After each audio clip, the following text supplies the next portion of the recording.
পেশাব থেকে ভালো করে পরিচ্ছন্ন না হওয়া, এই জায়গা থেকে দাঁড়িয়ে সচরাচর পেশাব করা উচিত নয়।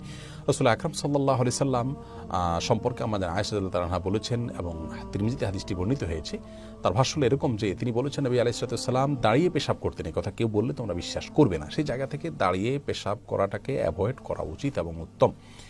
তবে সৌদি আরবের উলামায়ে কেরাম, বিন বাজ, ইবনে উসাইমিন রাহিমাহুল্লাহ সহ অনেক উলামায়ে কেরাম বলে থাকেন যে কেউ চাইলে দাঁড়িয়ে পেশাব করতে পারেন, বিশেষ করে পেশাবের ছিটা ইত্যাদি আসবে, নাপাক হয়ে যাবে, তার কাপড় শরীর লেগে যাবে, এরকম আশঙ্কা যদি না থাকে তাহলে সে অবস্থায় দাঁড়িয়ে পেশাব করাতে অসুবিধা নাই তারা মনে করেন। তার কারণ হলো বুখারীর একটি হাদিস রয়েছে, যে হাদিসে নবী করিম সাল্লাল্লাহু আলাইহি সাল্লাম কোন একটা ময়লাযুক্ত এলাকাতে যেখানে বসার পরিবেশ ছিল না সেখানে দাঁড়িয়ে তিনি পেশাব করেছেন। এই হাদিসটাকে তারা ব্যাপক অর্থে নিয়ে থাকেন, কিন্তু প্রথম মতটি অধিকতর বিশুদ্ধ এবং দলিল থেকে আপনার দলিল সমৃদ্ধ বলে আমাদের কাছে মনে হয়। অতএব সচরাচর এবং সাধারণ অবস্থাতে দাঁড়িয়ে পেশাব না করে বসে পড়াই উচিত।